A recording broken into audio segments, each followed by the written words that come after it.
now it says I'm live. Okay. Live is officially kicking off with the discussion around the Emerald Tablet. So, my name is Blaze. If you've not been here before, I talk about thought, theory, and my personal interpretation when it comes to things that I'm interested in. Today's topic is about the Emerald Tablet.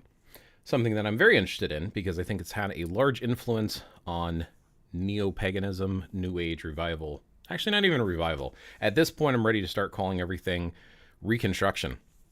And the reason I say that is because how do you revive something that's dead and gone, that's broken into pieces? And when people do try to reconstruct and piece things together and fill in the gaps, which a lot of people do, they draw from other traditions. And in one case, it's using the Emerald Tablet. So, let's see, I have top chat. Let me do live chat. There we go.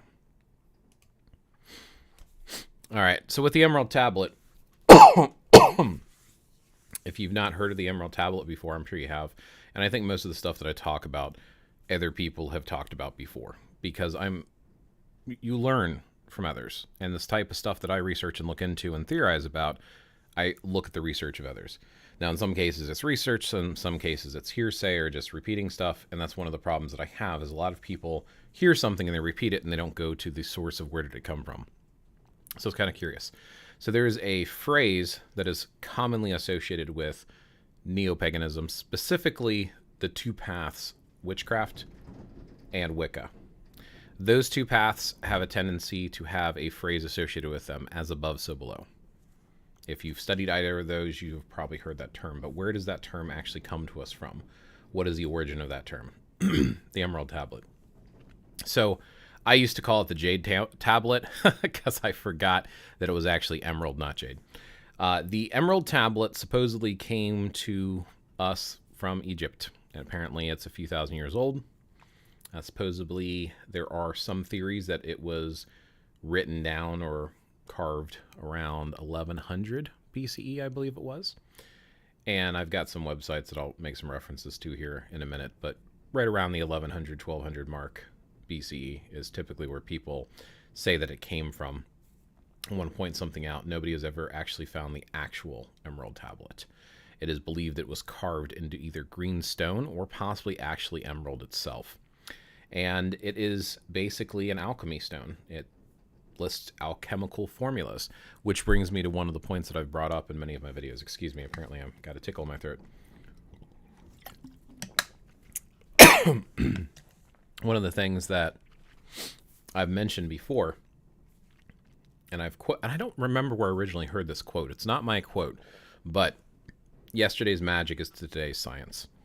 And I think this is one of the arguments that I get into with a lot of people. When people hear the word magic, and typically I'm talking about peoples and individuals who are not into reconstruction, new age type stuff. Typically it's individuals who are not associated with that, either whether it be through Christianity or through atheism or something. They're part of the modern world, and specifically I'm talking about the United States because that's where I live, so that's the exposure I've had.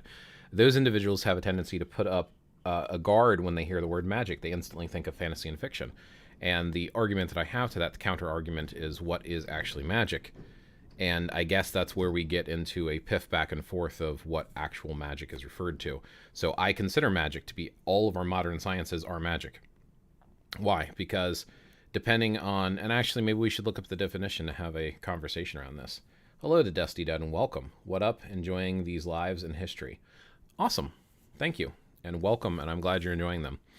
So if we look up the actual definition of magic according to the internets, let's look up the actual definition and let's have a discussion of why I consider it to include modern science.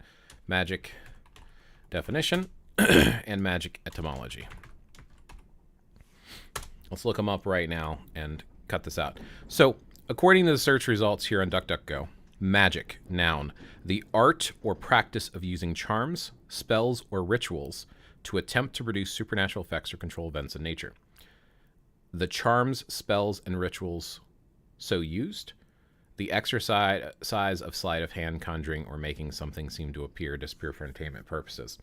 So, I guess with charms, spells, and rituals, okay, you could argue that modern science is not necessarily doing that, but I mean, I guess it depends on, the rituals that you're doing what is a ritual? I think we'd have to dig into that next. That's not the definition I use for magic, just for the record, but that's the first one that pops up. Let's go to etymology and then actually open some of these dictionary things. Etymology, late 14th century magic, art of influencing or predicting events and producing marvels using hidden natural forces. How is that not science, right? Art of influencing. So like, and again, so hidden marvels like subatomic chemicals and whatnot, you know, atoms and working with them.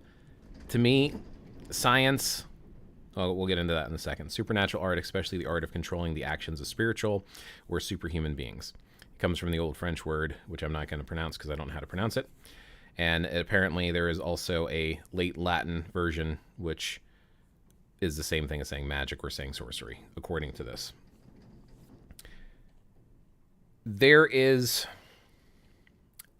a couple definitions that I've heard for magic that I like, even one from a comic book, DC Comics. They have the Books of Magic, which is a series they wrote, and I don't know where they got it from, if they made it up themselves, but they say the difference between science and magic is science is a way of talking about the universe, where magic is a way of talking to the universe in a way it responds or understands.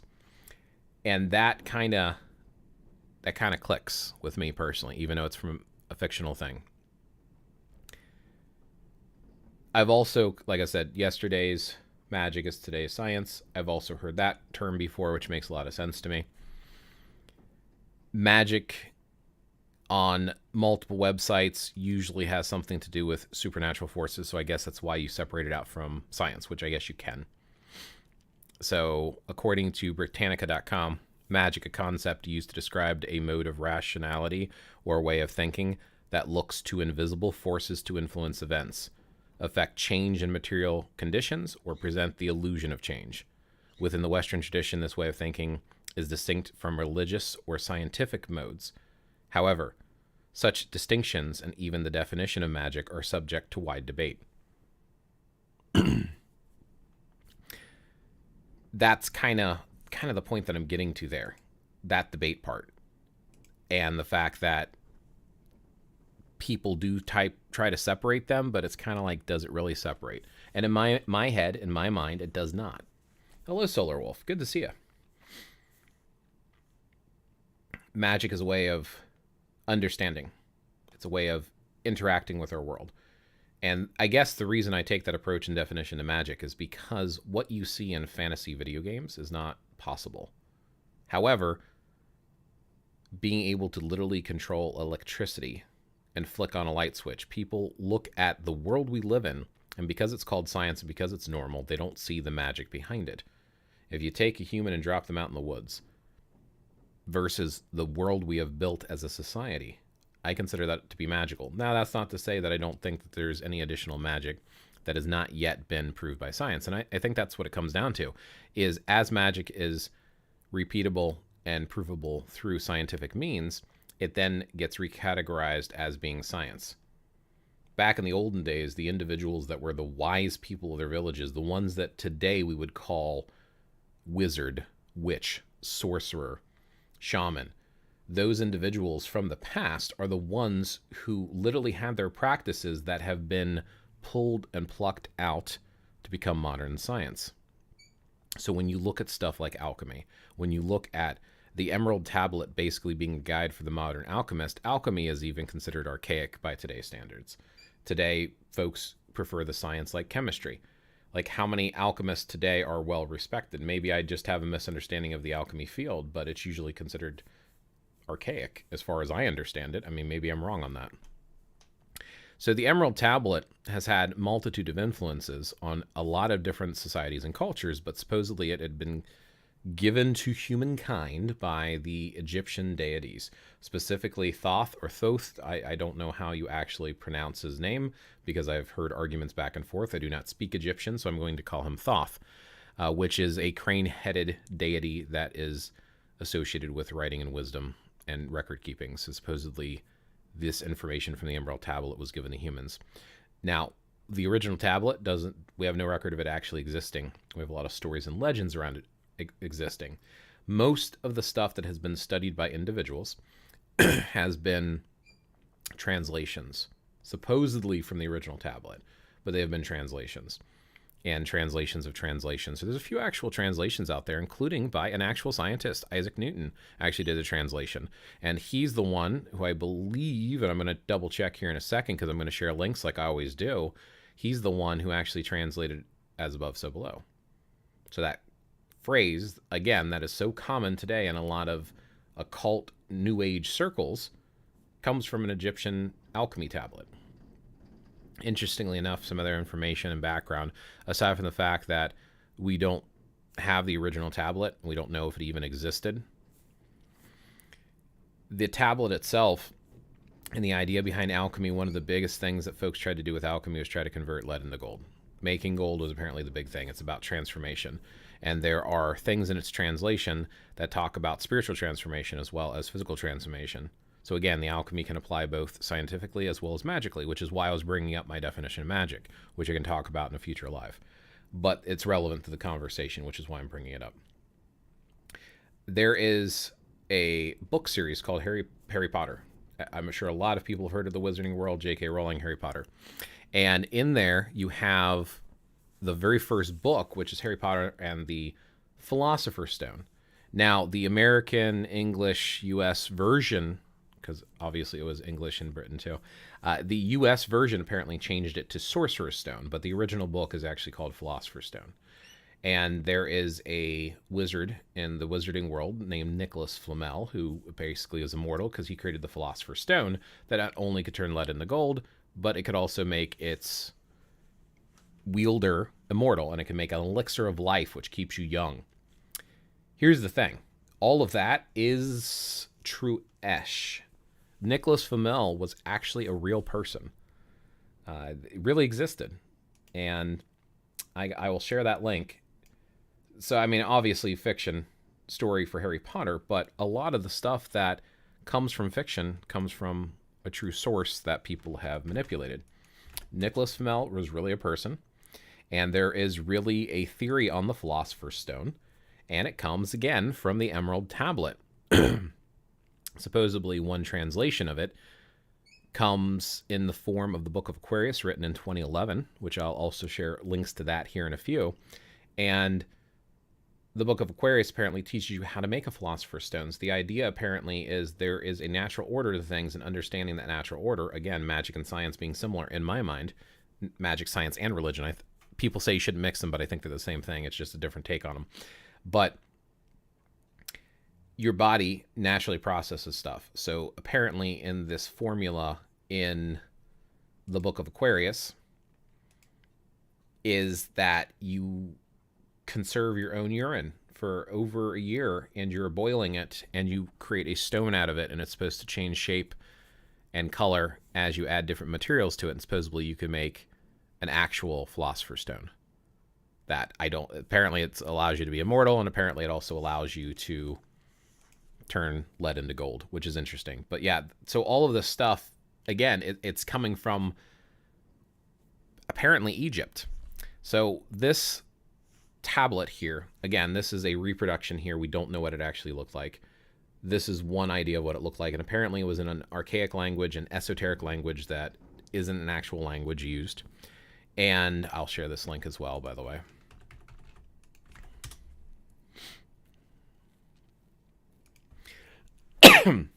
So there's a lot of different legends behind the tablet of where it might have come from, and people have seen it or not seen it. It is always associated with Egypt. Here is a picture of Thoth, or Thoth, depending on how you want to pronounce it again. There has been tons of stories that have been spread through different cultures and different origins. And again, this is that image that I used there. This is what they believe it may have been looking like, and they believe it may have been actually carved into actual emerald. Could have just been a green stone. We don't know. And this is the assumption here. So don't take this as, this is the Emerald Tablet. We don't know what it used to look like. We just know what everyone talked about. So there's a lot of translations. Like I said, Isaac Newton was one of the translators. John Dee, Albertus Magnus, Roger Bacon, and Aleister Crowley. I don't know how his name's actually pronounced. But the language that's supposed to be there, it's kind of up for debate. But on this tablet, you're supposed to have different parts of alchemical transformations, like dissolution, separation, conjunction. Yeah, so all of this is listed down there about how you work with it. So on that website, you can go ahead and check that out on your own. And there are other websites that do a similar thing. Again, this is an image that has been a reconstruction. And here is one of the more, in my opinion, more famous translations, which was by Isaac Newton. And apparently each of these lines on this translates to, "'Tis true without lying, certain and most true. That which is below is like that which is above, and that which is above is like that which is below, to do the miracles of one only thing." This is that line, and apparently it wasn't Isaac Newton that said "as above, so below." I do have another website that does multiple translations, and it does say "as above, so below" directly from that. There's a few translations on here. I'll share that link as well.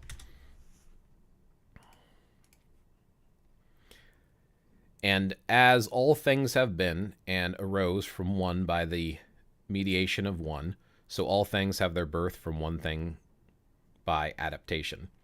The sun is its father, the moon its mother, the wind hath carried it in its belly, the earth is its nurse."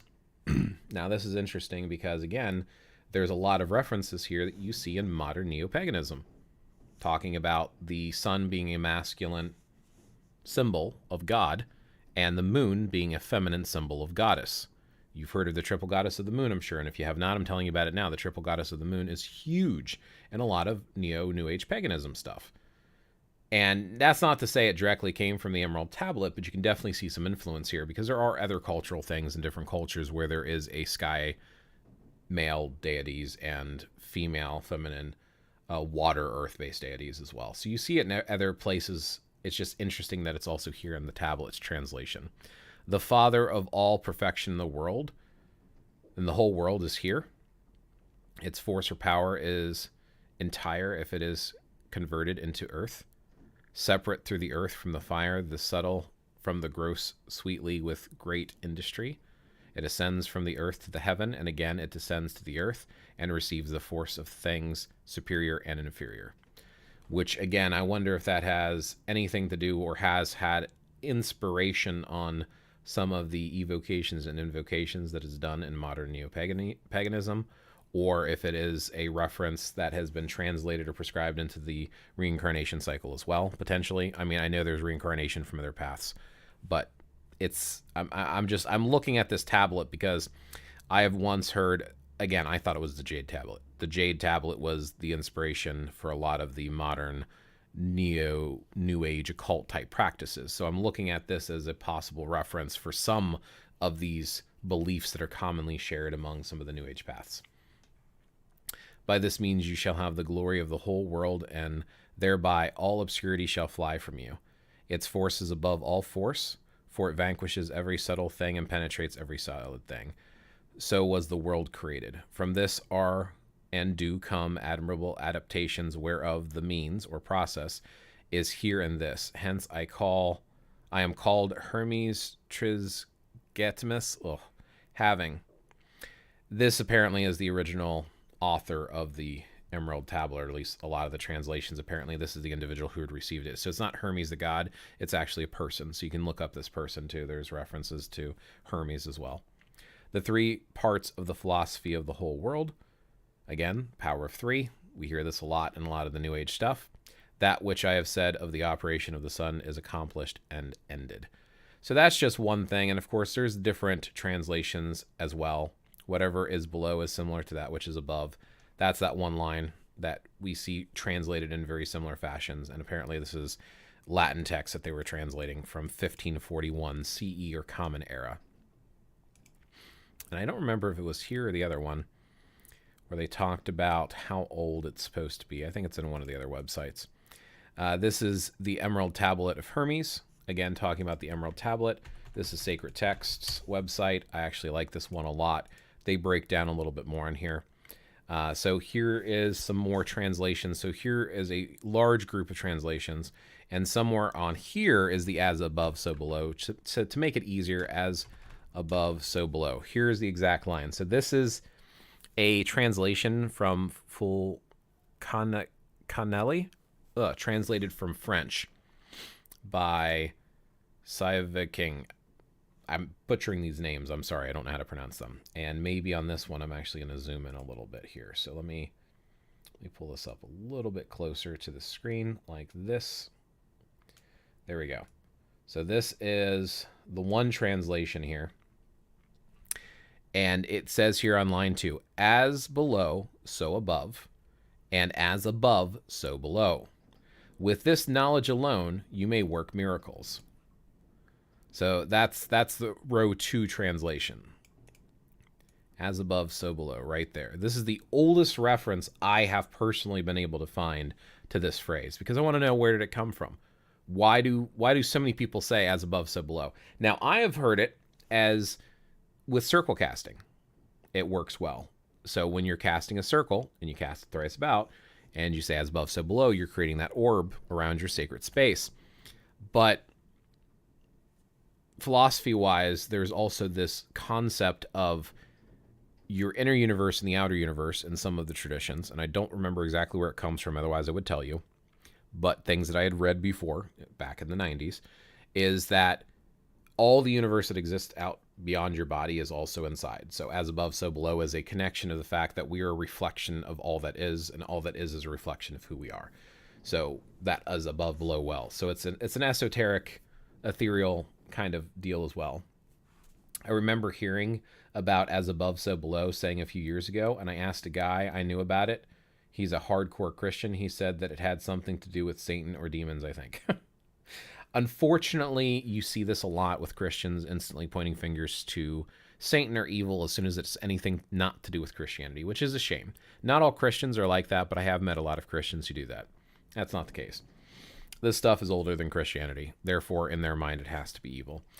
But this is where it comes from, and you hear as above, so below, like I said, in a lot of modern witch and modern Wiccan practices. Those are two different paths. I'll say that again. I can't say that enough. It seems like every Wiccan is also a witch, but not every witch is Wiccan. I've talked to a lot of individuals who give themselves the label of witch that have nothing to do with Wicca. So they're two separate things. Although at this point, I really feel like a lot of this stuff is, just,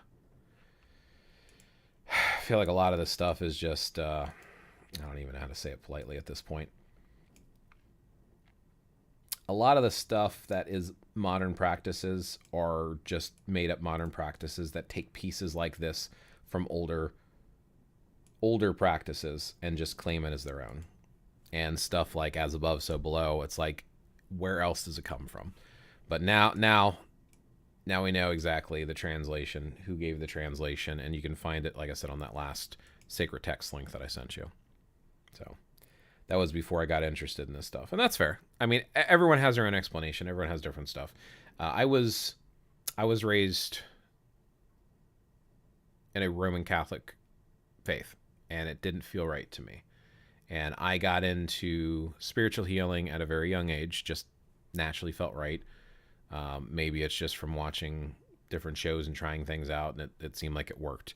And I remember talking to one of the teachers we had to do these things called Sunday schools. So we'd actually have to go and learn about our faith as a school on Sunday. So we'd go in for a few hours and learn about our faith. And I remember asking one of the teachers about this whole spiritual thing. And today I would probably classify it as what they call etheric touch.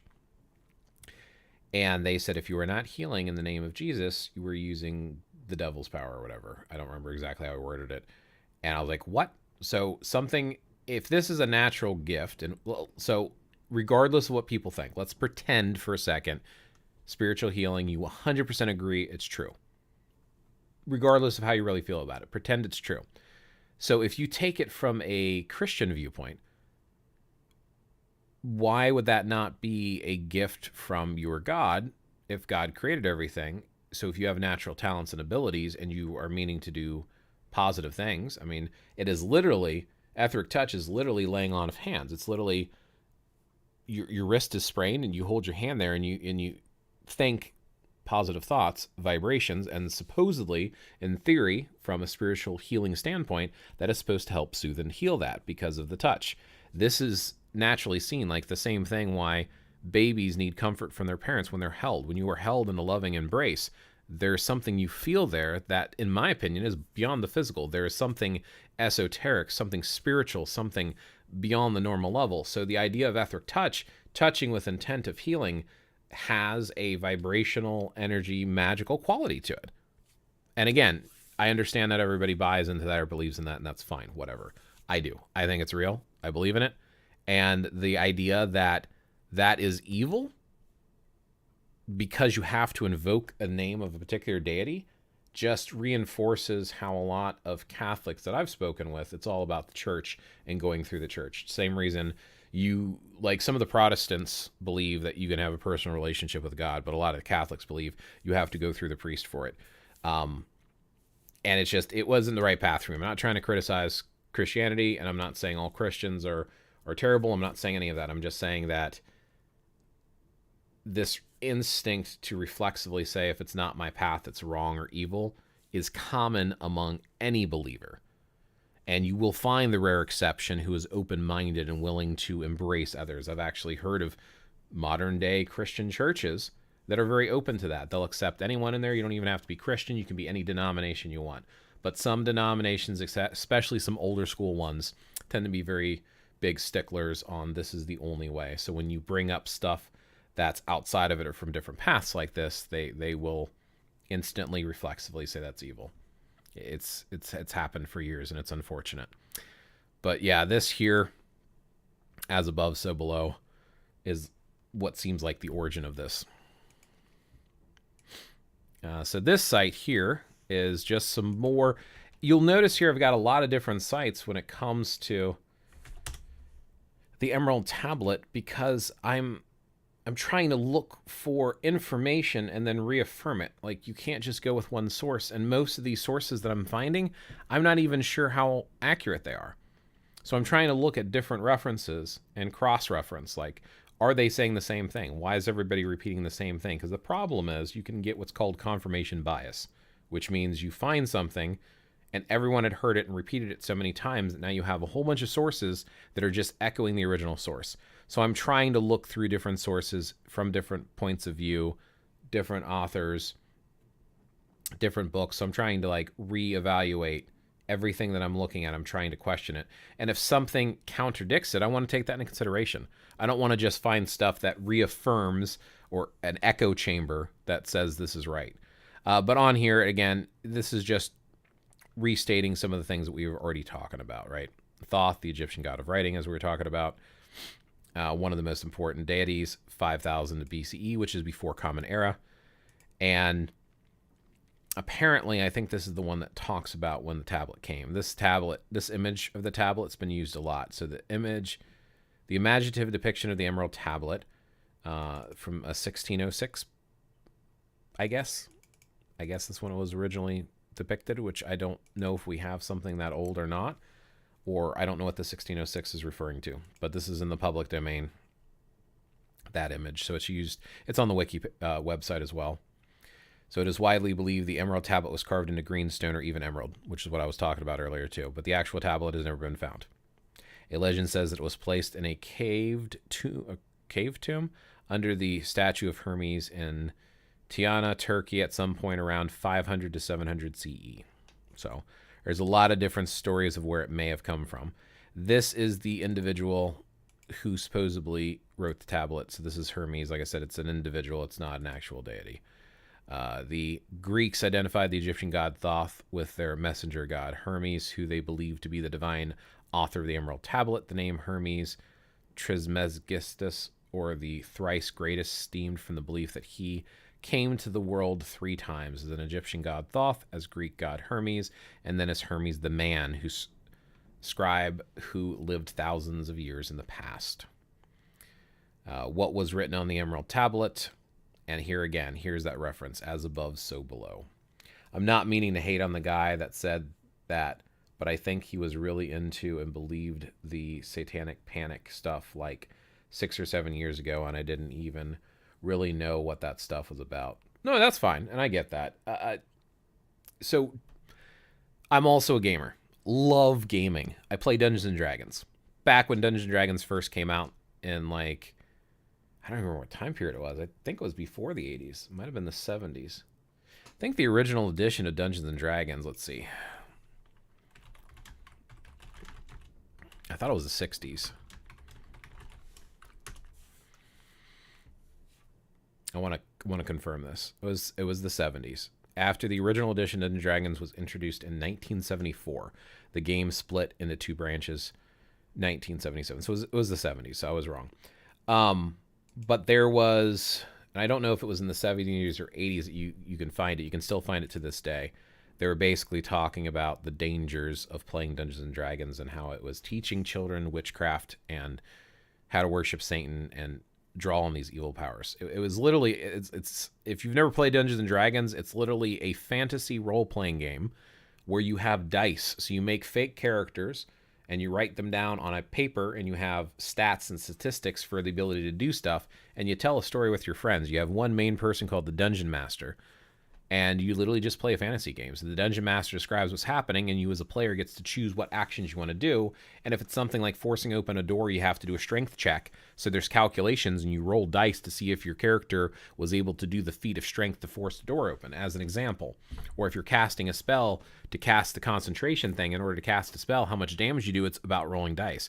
It's all dice, math, and fantasy. It has nothing to do with actual spirituality, but people really said this was evil and a satanic game and all this stuff. And I'm dead serious. You can still find this stuff out there. So unfortunately, that is a reflex for some people that do not understand a particular path. I know they did the same thing when the Harry Potter movies came out. I was working at a video rental store, and I was asking people if they wanted to reserve a copy, because you can, pre-order it when it comes out, so you can rent it right away, because they go off the shelf quick. And I had a lot of people telling me I'm not going to let my children watch that satanic stuff, or I'm not going to have my children learn witchcraft from a movie or whatever, and all this stuff. Or they'll be like, well, I'm an adult, I'm not going to watch that child stuff. Like, there's all this stuff that they attacked it with. And this just seems like a norm. It's like a reflex knee-jerk reaction, which is a shame. But again, that's why I want to try to dig stuff down to its original sources. I don't want to just do hearsay. I don't want to just fall into because they say so. Too many people do that. They'll do because I say so, whether they're practicing it or not practicing it. If they're practicing it, they try to reinforce it by, this is just what you do because this is the right way, because it's known, because it's been passed down. No, if you can't trace it back to its origin, it's hearsay. And if it's hearsay, you have to question it, which we're going to get into later in this live. All right. The tablet is a piece of esoteric text, but many interpretations suggest that it may have hinted at a way to make gold. So, again, alchemy type stuff. Also, the Emerald Tablet is thought to reveal how to make Philosopher's Stone, which I was talking about. Now, the one piece that I showed you that was like a translation of part of the Emerald Tablet obviously doesn't have anything about the stone. So that tells me that there's more to the tablet than just that one piece that I translated for you. Let's see. Life could also be derived from it. It's thought to cure diseases, bring spiritual change, prolong life, and even grant immortality. So this section is about as above, so below. Some texts in the tablet are incorporated into various beliefs and philosophies, such as the word as above, so below. There are many interpretations of this phrase, but it generally reflects the idea that the universe consists of multiple realms, the physical and spiritual, and that things happen in one also happen on the other. According to this doctrine, the human body is structured in a way as a universe, thus understanding the form, blah, blah, blah. So that's another one. So Isaac Newton in the Emerald Tablet, he had translated it, science, literature, pop culture, belief, because there's been a lot of fictional things written about the Emerald Tablet. Here's another one, Emerald Tablet, claiming it from 38,000 years ago. I don't know about that. Definitely don't buy into that, but that's what people are claiming, right? So depending on what you read and who you trust, this body of work is a mere 1,200 years old or a whopping 38,000. So, and again, talking about transmutating stuff because it's it's alchemy. It's alchemy that's written down on it. And this has got a lot of different references as well. And again, that image that is becoming very popular, you're seeing in a lot of these websites. And the Freemasons is apparently had some famous translations of the tablet as well, which is why, in my opinion, some of the practices of what the Freemasons do seems very close to what some of the modern neo-pagan groups do, right? So we have Newton, Crowley again. apparently, like the Freemason group, apparently they believe in one supreme architect, a grand architect. What that is and how that appears to you, whether that be a pantheon of deities or a goddess or just the force or a god, apparently they accept any religion.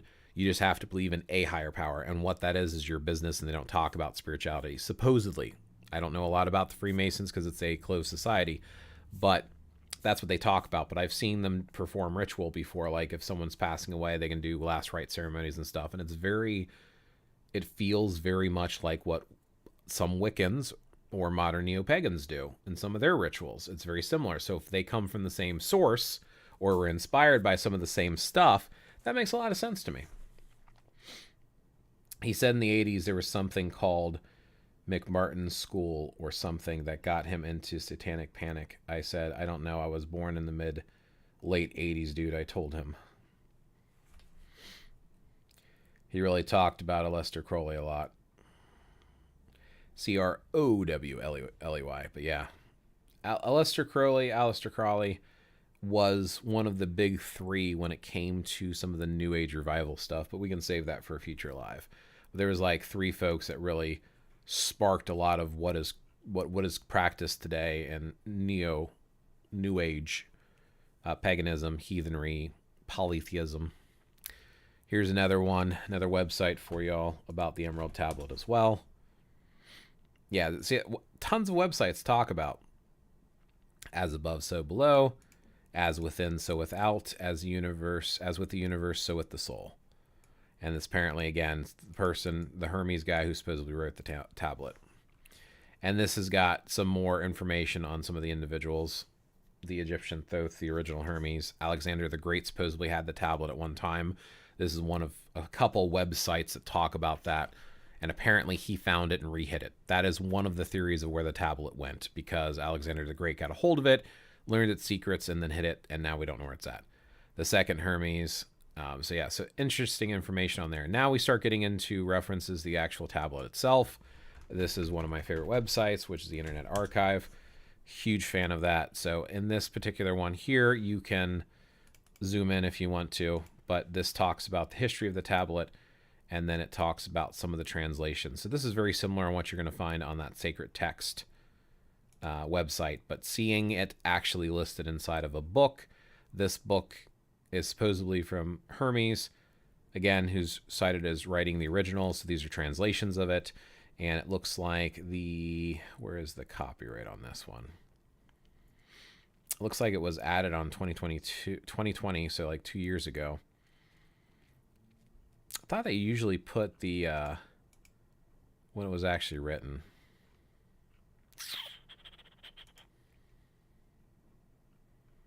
Multiple translations of the Emerald Tablet. So I guess it was just added. Doesn't really show when the translations were from, but some of these say like 1680. So maybe this is when some of them were translated, I guess. But either way, it's additional translations, including this one here, where we said that as above, so below. So this is the new translation. So over here on the left, it says as above, so below, right? As below, so above, and as above, so below. But over here on the right, apparently it's from, Fulcanelli, and this is the new translation. This now says that which is below is like that which is on high, and that which is on high is like that which is below. So that's a different translation there. But yeah, we've got quite a few things to read on this book here. So it's not super long, but again, this is the other part that I love about stuff like this is the bibliography. So you can actually go out there and say, well, where did this stuff come from? I want to see. And there's an appendix as well. So yeah, a lot of these dates though, if you see, all from the 1900s. I've made comments on that in other videos as well. Now this one's from 1597 here, but it says 1992 at the end. 1900s. A lot of stuff came from the early 1900s, late 1800s when it comes to New Age spirituality. It's just facts. This here is one of the translations of the Emerald Tablet, also on Internet Archive. Sorry, I didn't mean to ramble on. No, you're fine. You're fine. And this is much longer, or at least appears much longer. As above, so below. That is the key to all mysteries. And this here says the Emerald Tablet doesn't have an author, and this is from 2022. That which is above is like that which is below, and that which is below is like that which is above. To achieve the wonders of the one thing, the earth... Oh, I guess it's kind of hard to see over there when I've got my... There's not enough light to make my green screen disappear. Let me turn on the light overhead so we can get some of that green screen off of there.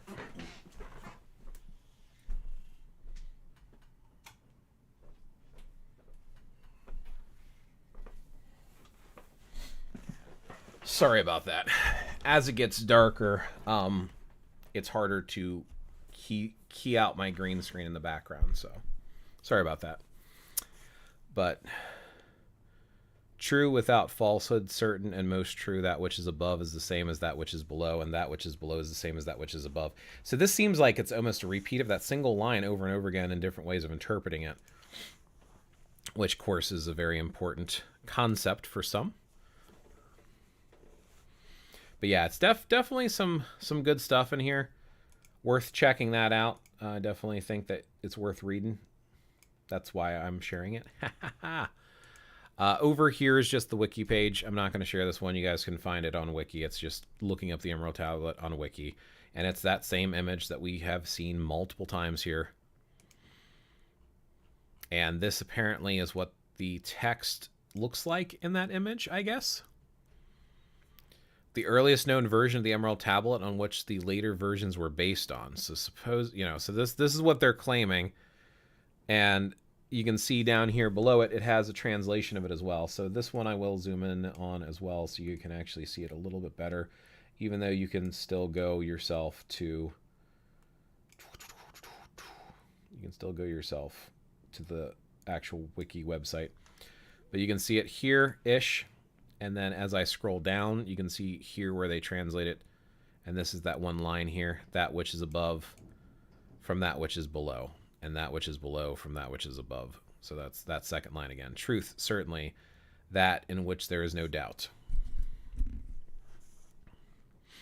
So quite a few things to read through on there. And I like Wiki because you can go to the very bottom and you can see the references. So if we go up to the top here and we say, well, where does this come from? So there's this claim that this here is the oldest. It says 16. You can click that and it'll drop you down to the bottom and it shows you the source for it. So then you can go check out the source and see if it's a source that you want to trust and believe in.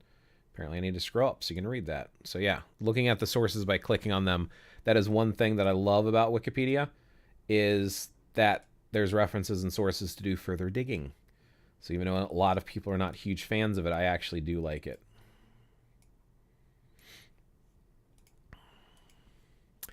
This is the Emerald Tablet of Thoth the Atlantean. There's a couple versions of this. So this is where we get to the weird stuff. This is where the hearsay starts. So there's this guy, apparently referred to as Doriel. And Doriel supposedly had all of this way of understanding and translating this stuff. Translations by Doriel. He has a cult that's following him. And this guy, apparently... And this is up here from 2019. I wish there was... You can find the translation online too. But this is his translation and information about the Emerald Tablet. Now, the biggest problem with this is he supposedly has seen the Emerald Tablets. I'm serious. He's claiming he's seen it. And there's 11 of them, and they're in Egypt, and they're hidden. So he was allowed to translate them without taking them out. But apparently, they tried to call this guy on his BS. This is why you always want to track down your sources and see if the sources are worth believing in. This guy's passport, he's never actually been to Egypt. And when he was questioned about it, he astral projected to Egypt to write all this down. I'm dead serious. The Book of the Law, Thelmia, from Aleister Crowley. He, too, got all this information directly from Thoth, and wrote it all down because it was dictated to him, because he was told.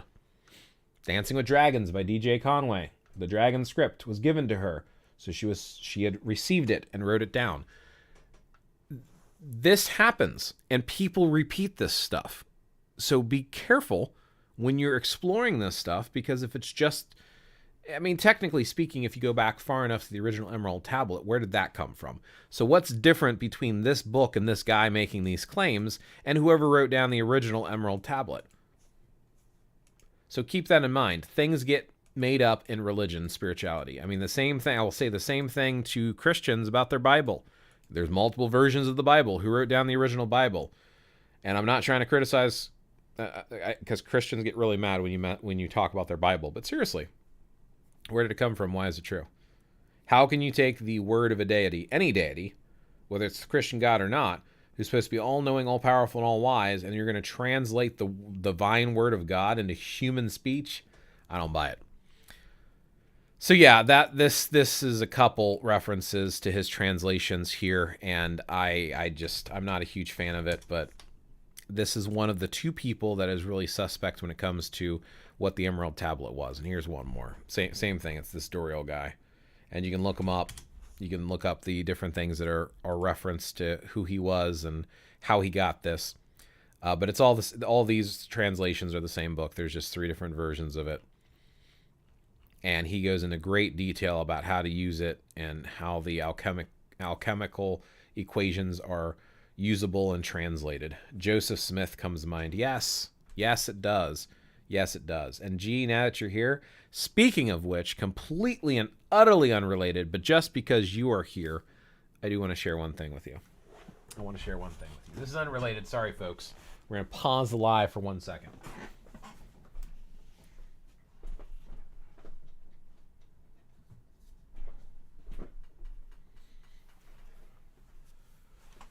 I picked this up. This is a short-handled hammer. And this thing here is a 4-pound hammer. I love the shape. And why would you pick up a 4-pound hammer, you might ask? Because the symbology behind it. So I'm not saying that I got this because this is what you need to do if you are working with heathenry or Thor. But I'm saying that some people will use stuff symbolically because it represents something else.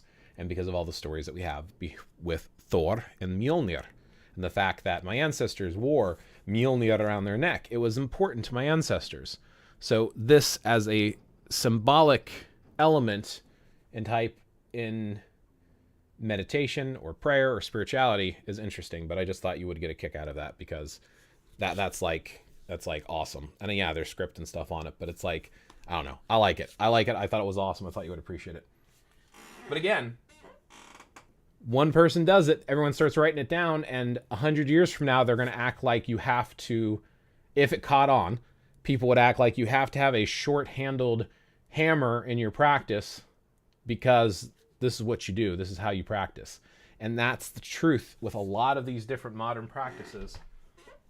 People invent stuff and everyone else repeats it, and they don't ask why. Where did it come from? They don't give the reference for it, and I've mentioned it in different videos before. There's Pagan Coffee Talk, and they asked me to do a review of their channel, and I listened to one of their videos, and they made this reference, and I love referencing this reference they made. There was this mother who was teaching her daughter to cook, and showed that she cut the ends off this roast before you cook it, and it's supposed to make it taste better. And well, why do we cut the ends off? Because that's how you cook it. It's important. But why does it work? I don't know. Ask your grandmother. Ask your grandmother. Grandmother, it was either the grandmother or the grandmother said to ask her mother, so the great-grandmother was still alive. But they said, well, that's because our pan wasn't big enough to fit the whole roast. You cut the ends off so it would fit. But people kept doing it because that's how they were originally taught, but they never asked themselves, why do you cut the ends off? That is how a lot of traditions get formed, is because everyone just does it without asking why. And I don't want to be a mindless drone, so I want to look this stuff up, and I want to share it with you, and I want you to ask questions. That is awesome. Practical and symbolic. Right. And that's kind of my point.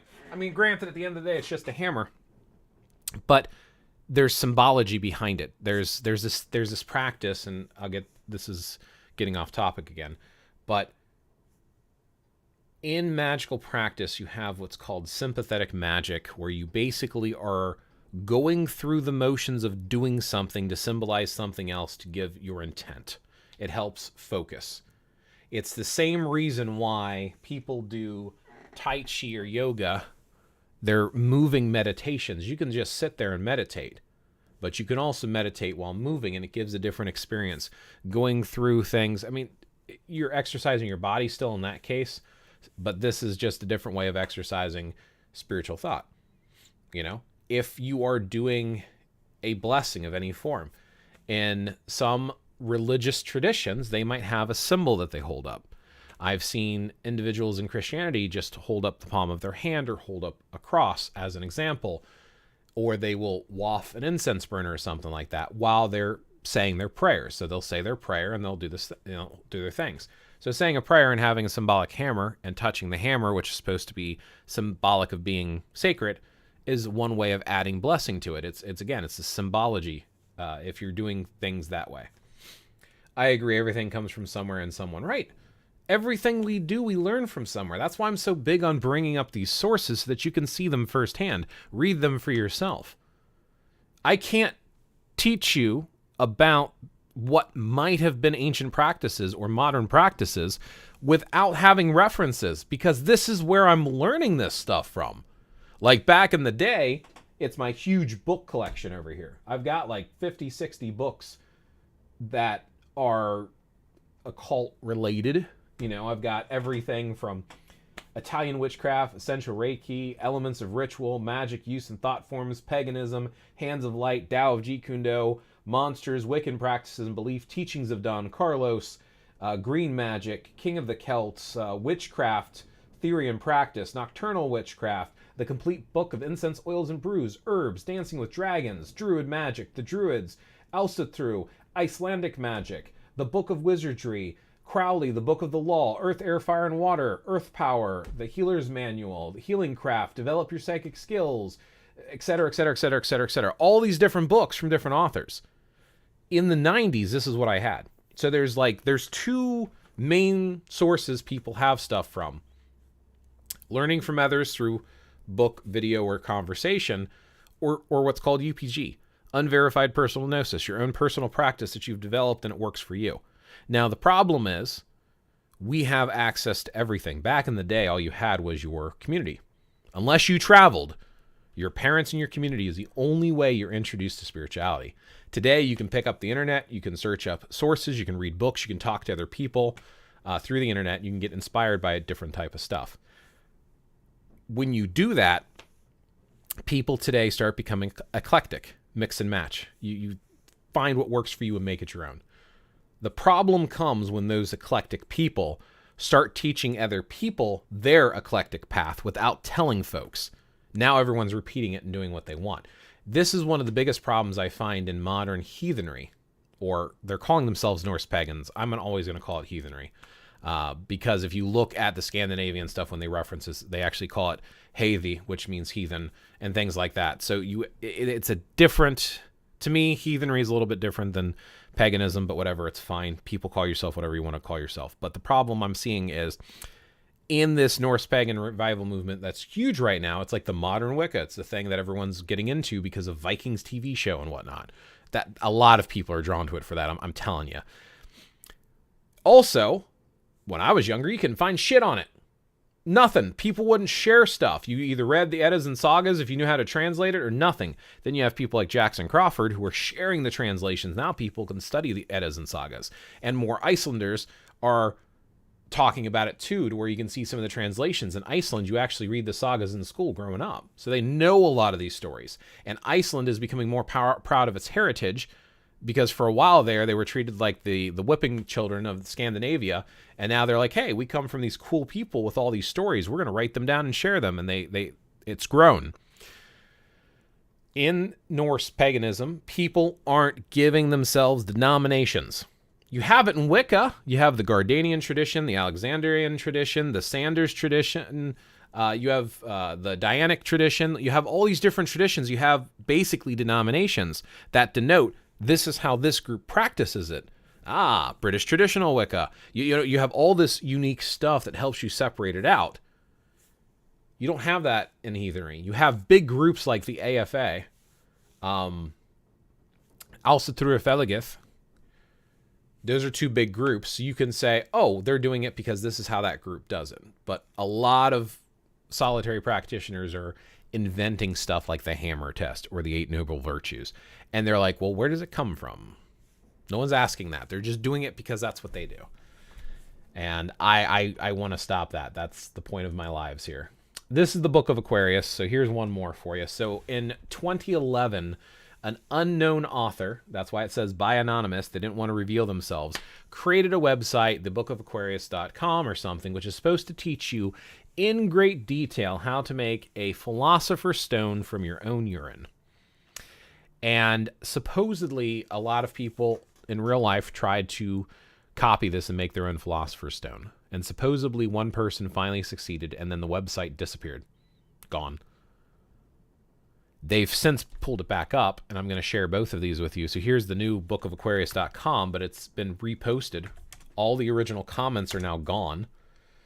Have you read the Book of the Law? What's your thoughts on it? I have, and I would probably save that for another live. My base thought is it's somebody's own interpretation, and they're trying to claim something else with it. It is literally Crowley making notes while he meditates, supposedly getting a message from the divine. Which brings me back to the point of a lot of religions, regardless of their religion. I don't care what religion it is. I don't care if it's Hinduism or the Muslim faith, or if it's Christianity or Taoism or any of them. Doesn't matter which one it is. It is humans who invent these religions with their interpretation. So even if you've practiced something for thousands of years or hundreds of years, 20 years, it doesn't matter. It is a human's interpretation of divine or in divinity. So I think the Book of the Law is just an example of something. They call themselves Thelmians or Thelmites. It's called Thelmia. I believe it's the way it's pronounced. I might be pronouncing it wrong, but he created his own path.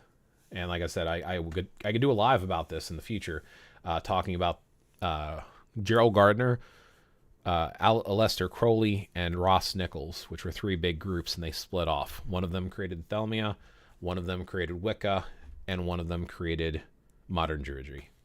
Druidry, not Druidism, Druidry. So the Book of Aquarius here, and here's the actual book itself. This anonymous person put out this book that details out how to create a philosopher's stone out of your own urine, which supposedly you would consume parts of to extend your life to be immortal. But when it was finally created, the website disappeared. But like they had a forum, and the author here, who doesn't share their identity, was answering questions. They were helping each other out, talking through the process, but it's been pulled back up. This is the original book. It is in great detail. Supposedly this author, and again, this is only 12 years ago now. This is only 12 years ago. You know, it's March 2011. This is the original book that was posted there. And no one knows why this person knows as much as they do. No one knows how accurate it is, but it seems to stay true with a lot of the potential alchemy. But this book was born out of the Emerald Tablet. So apparently this individual had studied the Emerald Tablet and some of the translations, and they knew enough about alchemy that they put this book together to help teach others and guide others. So it is out there if you want to check it out. I'm not sure if that's something you'd want to do, because apparently I was told that boiling your own urine smells horrific, and you've got to keep the pot warm and replenishing it every so often for over a year. So I could not imagine trying to continually take care of your own urine in a pot to turn it into a crystallized stone. But apparently there's pictures and images of how it's supposed to look, which also gives you a new perspective onto Harry Potter and the Sorcerer's Stone or Philosopher's Stone, the movie or book, because it's like, so you're telling me that somebody out there, that stone that Harry has in his pocket is somebody's crystallized urine event, essentially. That's kind of what it's getting at. I've never hit the forums here. I don't even know what the forums look like, but apparently they want to share the information, because back in the day, apparently with alchemy, okay, that's not opening. That's interesting. Apparently back in the day when it came to alchemy and stuff, that, it doesn't open. That's fun. Learning alchemy, people would hide their secrets in formula that if you weren't an alchemist, you couldn't translate or interpret what was being said, stated, or shared. So they tried to hide it from folks. Making kidney stones. Yes, essentially, yeah. Basically making kidney stones, yes. out in front of you so you can physically hold the kidney stone, so you can get it big enough that you're able to use it, I guess, for turning stuff into gold and for living forever. I couldn't imagine consuming it. And I'm not even recommending that, but apparently that's what the Book of Aquarius talks about. So yeah, that's the main thing. That was the main point of this live today, is I wanted to, look at that, I hit an hour again, was to talk about the Emerald Tablet and some of its modern influences. LOL. Harry Potter and the Kidney Stone. Right. Basically. So yeah, but yeah, no, look up Nicholas Flamel, like with that first website that I shared. Nicholas Flamel was a real person. Now I know rose-colored glasses. Rose-colored glasses is actually a friend, and one of my, actually probably my wife's best friend, or definitely one of my wife's best friends. Also a fan of Harry Potter, and I don't know what time you were able to jump in, rose-colored glasses, but we were talking about the Emerald Tablet and the fact that it's the oldest source I've been able to find that specifically mentions "as above, so below." It's a translation from the second line of the Emerald Tablet. And one of the things that people have gotten out of that was the Book of Aquarius, where it teaches you how to make your own Philosopher's Stone, and that the Philosopher's Stone and Nicholas Flamel, which you know from Harry Potter, was a real person. And supposedly people really did try to make the Philosopher's Stone. So J.K. Rowling pulled from real traditions to write down some of her stuff, which is clear looking at any of the stuff that she has in those books. You can tell that she's drawn from history, which good authors will do that. They'll make things that are relatable or things that people have done in real life and put their own twist on it. That's what makes it most interesting. Or if you take the Song of Ice and Fire, he based a lot of his stuff, I believe, on the War of the Roses. So J.R.R. Martin, even though he doesn't know what a dragon is, that's a wyvern, he based a lot of his stuff on real wars. That's why it's such a good read and became such a good TV series. So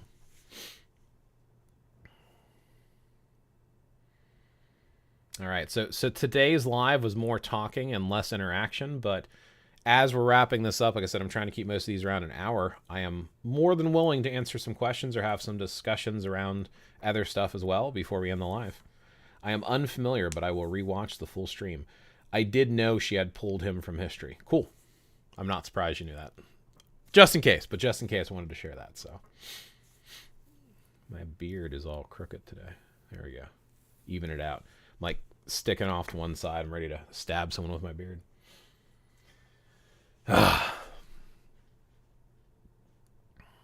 The live idea you mentioned about Gardner and Crowley and the other guy would be cool. Yeah, Ross Nichols. Yes, that would be definitely something I'd like to dig into further. Kind of at a real high level.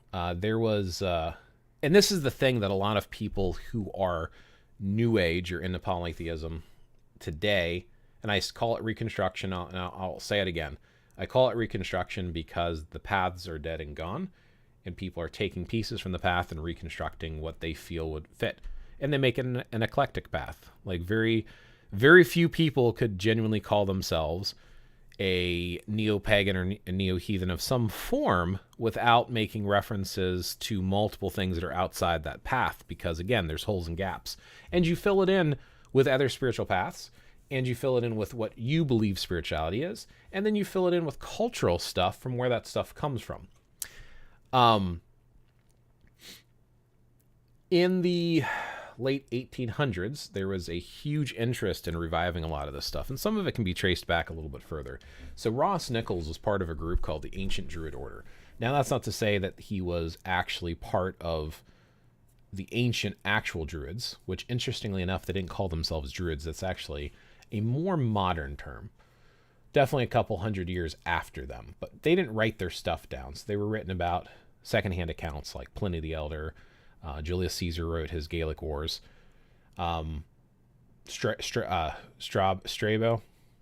So a couple of them wrote down secondhand accounts of what the Druids might have been, but it was dead and gone. So around 300 years ago, roughly, you have an individual called Iolo Morganlug. I can't remember his actual name. That was his Druid name, but he was Welsh, and he started writing down a lot of the Druid stuff and was studying it, and he was trying to revive it. Now, he reconstructed it by writing his own poems, which he claimed were ancient, and we called him out on his bullshit.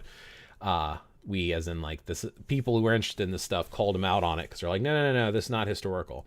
But at that time, most people were Christian. So being a druid wasn't being pagan or polytheistic. It was like using the term philosopher. So a lot of their teachings and stories survived, but eventually you have people who wanted to reconnect with what the druids of old may have done based upon cultural traditions. Irish and Welsh traditions had deities. They had gods and goddesses. At least we believe they were considered gods and goddesses, called the Tuatha Dé Danann. So they slowly started reconstructing it into that, and you have individuals like Ross Nichols, and there's other ones too. Isaac Bonewits created Druidism, which we don't like him very much.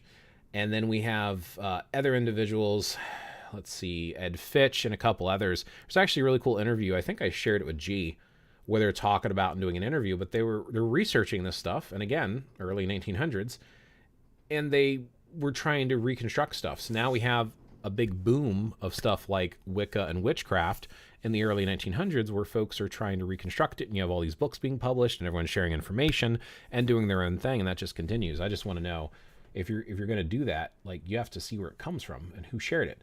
So Ross Nichols was one of the big ones for starting modern druidry, and it comes out of a 300-year-old tradition. And with his particular path, he coined the term druidry, which is a spirituality which can be adapted to any religion. So you could be a Christian druid, you could be a Muslim druid, you could be a Protestant druid, you could be a Taoist druid, like you could be a pagan druid. Like, you could do whatever you want because it's spirituality. Whereas Druidism, ADF, on Funk Drain, also called a Druid Fellowship, which is what it translates into, is a religion. So if you're going to practice Druidism, that's your religion, Druidism as a religion.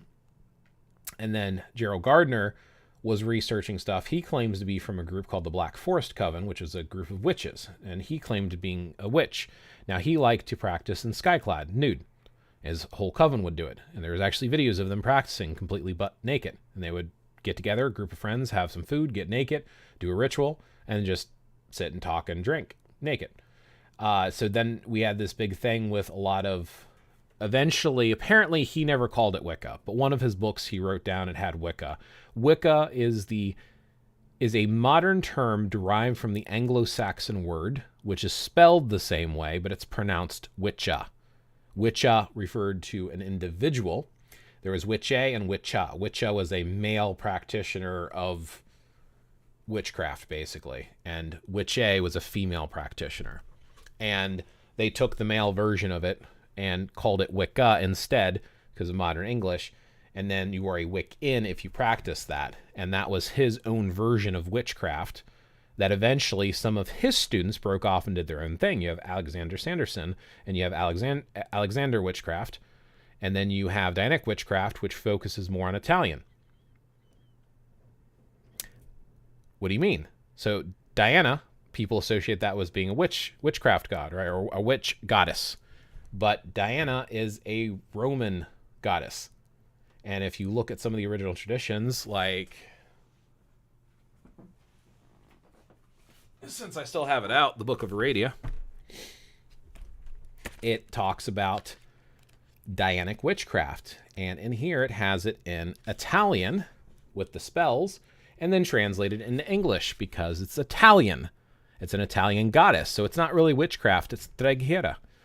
But people translate everything into English as witchcraft. Same thing if you take Old Norse, right? If you take Old Norse, or you take some of the Scandinavian stuff, they had individuals, and they'll use words like vulva and dvitki, which, by the way, there's only two references to dvitki in the sagas and Eddas, and we don't know what they actually did. And the vulva typically were like seers and stuff. And there's arguments over the practices they did, but they will translate the word vulva into witch. And they'll practice the different practices that they might have done. Seidr, or Firkingi, or Goldr. Different practices, but they will translate all of it into witchcraft. And apparently Seidr is now the only magic that they practiced, and they won't consider Goldr to be its own practice. Seidr is magic, period. Seidr is feminine. For a man to do Seidr, it was considered unmasculine. And I can't remember the actual word, but it was like calling someone a eunuch, or without male reproductive organs if you practiced magic in Old Norse society, because it was feminine, specifically Seidr. Goldr, Doesn't seem to be the same references to, though. Tolfur, that was the other one. Tolfur, which is like talismans and amulets.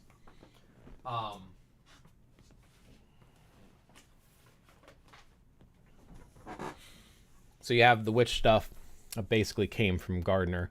And then you have other ones that became famous afterwards, like Lady Sheba, Silver Ravenwolf, Raymond Buckland. But they all were associated with Gardner and learned from that path. So he kind of started that whole trend and movement, which became huge in the West. How many people called themselves witches back in the 80s and 90s? A lot. And it's based upon a handful of books. Then you have Aleister Crowley. Now, Aleister Crowley, or Crowley, depending on how it's pronounced, he has his Book of the Law, which is Ergi. Thank you. Yes, Ergi. That's like calling someone like a sissy or a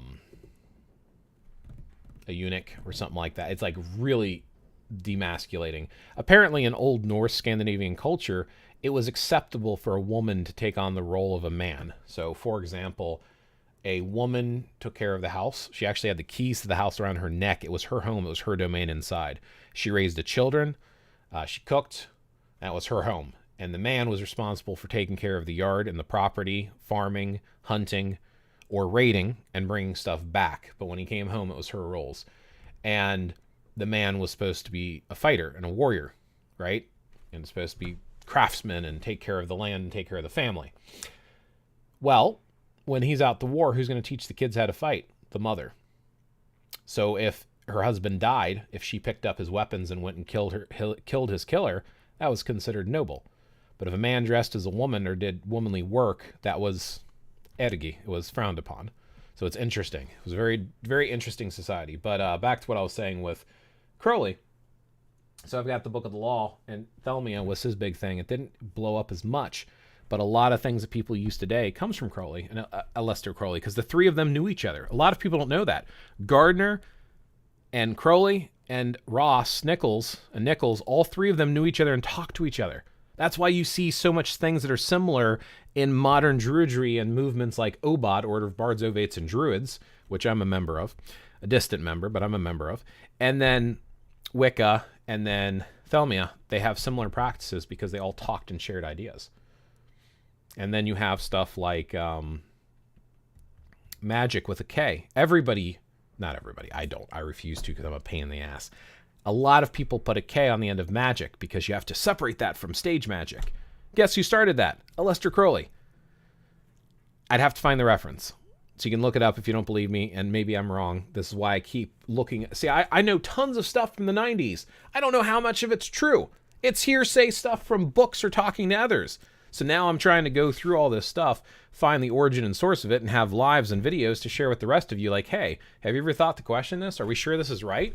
Do we really know what we're talking about in this particular scenario? Maybe we don't. Maybe we're wrong. Maybe we've just been repeating something for years because we always heard it that way. And I think that's the case with a lot of this. But I've heard, the two reasons that I've heard for putting a K on the end was to distinguish it from stage magic, but also because of numerology. Because making it a derivative of 3. 2 times 3 is 6. There's 6 characters now in the word magic. There's something about the numerology behind it that it's more important to have 6 characters instead of a 5-character word. So, yeah. What else did I miss here? Kidney stones, Harry Potter. I am unfamiliar, but I will rewatch. The live idea I mentioned, Gardner. Blaze, do you think thunder gods like Thor and Perun and Zeus are the same? Like the same meaning, but just different concepts of the same energy and nature? I kind of wondered about that.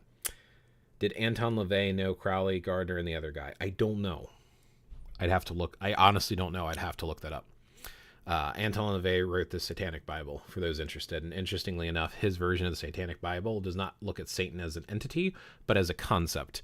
And the Satanic Bible that he wrote is all about living your life for yourself. You come first, your happiness comes first, because there's only one life you have. So it's very interesting. So one of the things I want to point out, because this always drives me nuts, Thor is not... No, you said Thunder God. Never mind. You're fine. Thunder Gods. No, you're good. You're good. Some people will call Thor the god of thunder. God of or goddess of is like a Roman Greek concept. You don't see it in the sagas or Eddas. They call Thor the thunder god, but not the god of thunder. That phrase is never used, and when I saw that, it was like triggered, like, no, it's no. Yes, I do. As of today, because my mind can change at any time, as of today, in theory, I believe that there is divinity, and humans try to interact and understand divinity by their experiences with them. And when you take deities, specifically I can talk about Thor and Perun, Zeus not as much, but in Polish, so my wife's Polish, her mother has this, like, where you're cussing, curse words, and she says something Perun, which basically means may lightning strike you. It's, it's cussing someone out. And they're using the word Perun. Perun is their main deity of light from the Slavic, old Slavic traditions, but it's still used today. And one of the things, and I'm trying to find the source on this, but one of the things that I've been researching with heathenry, Norse paganism, whatever you want to call it, is that the gods, that we call them gods, the deities, there's 3 clans, the Aesir, the Vanir, and the Jotnar. Jotnar are literally personifications of the forces of destruction. They are literally the chaos incarnate. The Vanir are the deities of the earth and of the people. So they're like harvest related and food related and home related. And the Aesir are your sky gods, your higher noble ones, the Odin and Thor, and they're part of these raw forces of nature, law, and order. Thor literally is thunder. He is thunder. He's not just a thunder god. He is thunder itself. And like Odin is literally madness itself, insanity itself.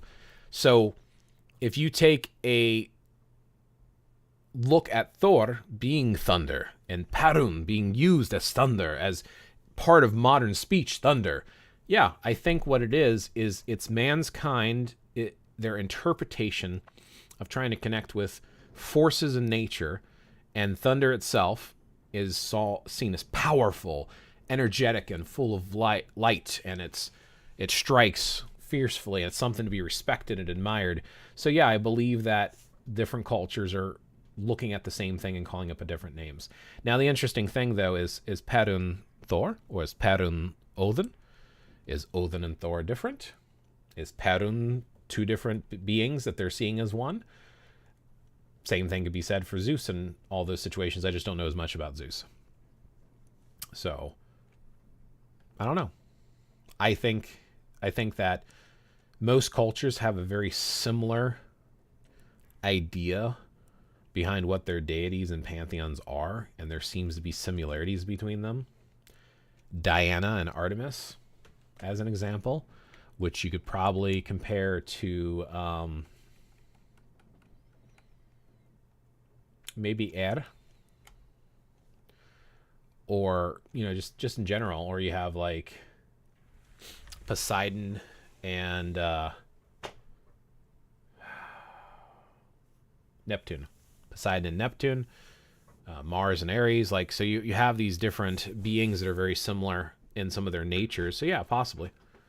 But then again, culturally speaking, some have a larger pantheon of individuals than others. So I don't know.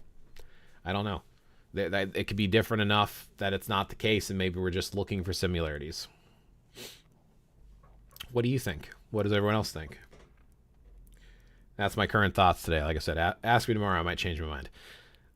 Let's see. I appreciate that because I know a little, but I don't have the time and patience to do research, all that. Yeah. My wife was actually saying to me that she absolutely loves the fact that I talk to her about this stuff, so she doesn't have to go research it herself. Because I'll usually talk about a lot of the stuff that I have in my life with her. So, dearest one. Yes. Do you know how to say that phrase with Perun? I can't remember. Okay. Rose-colored glasses is on. The wife says hello. So, all right, we are at the 1 hour and 20 minute mark. I've greatly enjoyed this conversation as always. I always appreciate when y'all jump in. I do want to try to have these lives fairly regularly. I might skip next Saturday. I've got a traumatic event coming up that I will probably not be streaming for, but the Saturday after that, I'll probably go back to live streaming, and I will try to produce more videos in the meantime. It's a little bit easier to just jump on a quick live. The time it takes me to record this one video is probably the time it would take to actually probably take twice as long to edit a video, to record it and edit it. Yeah, editing videos sucks. She says hiya. But on that note, everyone have yourself a wonderful day. May your journey and path be a fruitful one. May you find the answers you're looking for. On that note, blaze out.